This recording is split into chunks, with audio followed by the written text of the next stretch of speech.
Je m'occupe du phénotypage au débit, c'est-à-dire de la caractérisation des plantes sur des plateformes un peu spécifiques, comme vous avez ici, Phénofield. Donc Phénofield, c'est une plateforme en plein champ qui est dédiée à la caractérisation des plantes, des grandes cultures, pour leur résistance au stress hydrique. Donc on va gérer un certain nombre de recherches sur des mesures autour des plantes et autour du changement climatique, leur adaptation au changement climatique. Donc vous avez ici en fait 8 serres roulantes, 8 toits mobiles en fait, qui vont venir protéger les cultures en cas de pluie et donc ainsi provoquer des conditions de sécheresse et nous permettre de déterminer les meilleurs profils de variétés, les comportements des variétés, les meilleures stratégies pour la tolérance au stress hydrique.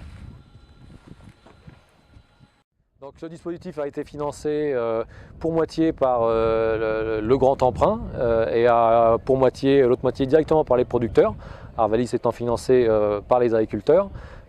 Cet investissement a été fait dans la mesure où nos mandants, les agriculteurs, ont pleinement conscience de l'obligation de relever le défi, de continuer à produire plus et toujours mieux, même dans un contexte d'évolution climatique. On souhaite avoir des variétés qui vont être plus performantes pour mieux valoriser l'eau et puis mieux valoriser l'azote pour faire plus de protéines. On va avoir besoin d'outils, la sélection va avoir besoin d'outils de plus en plus performants. Et donc Phénofield est une réponse aux sélectionneurs pour pouvoir créer des nouvelles variétés plus performantes. Cette plateforme est équipée de toits roulants pour pouvoir maîtriser les variétés et les comportements des variétés au stress hydrique, mais on va pouvoir aussi travailler les interactions azote et eau et pouvoir permettre à la sélection classique d'aller plus vite pour pouvoir créer un panel de variétés plus adapté aux demandes des agriculteurs. Hier, quand je me suis installé, c'était il y a 40 ans. À côté de chez moi, il y avait un sélectionneur, Monsieur Pichot, qui sortait des variétés de céréales, et notamment une variété célèbre de blé qui s'appelait Fidèle. Et son travail, il faisait sa sélection dans les champs sur des petites parcelles à la main.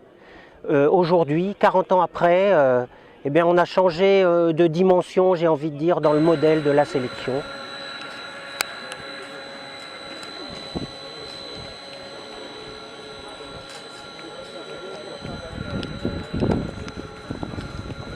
Donc, nous sommes ici sous le portique de phénotypage. Donc phénotypage, je vous rappelle, c'est ce qui mesure, qui décrit la plante.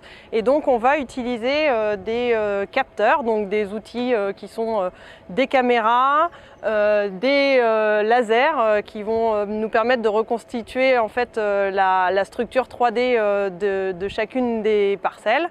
Et puis on a aussi des spectromètres qui sont positionnés à différents endroits de la nacelle pour pouvoir observer la plante par tous les biais et puis estimer en fait des indices comme la teneur en chlorophylle ou la teneur en azote. Donc ce portique est automatisé et il va se positionner au-dessus des micro-parcelles pour pouvoir scanner les plantes et puis pour pouvoir construire un certain nombre d'indices de manière cinétique et non destructive. C'est ça l'intérêt du phénotypage au débit, c'est de pouvoir en fait enregistrer des données sans détruire la plante et pouvoir revenir au même endroit plusieurs fois dans la campagne.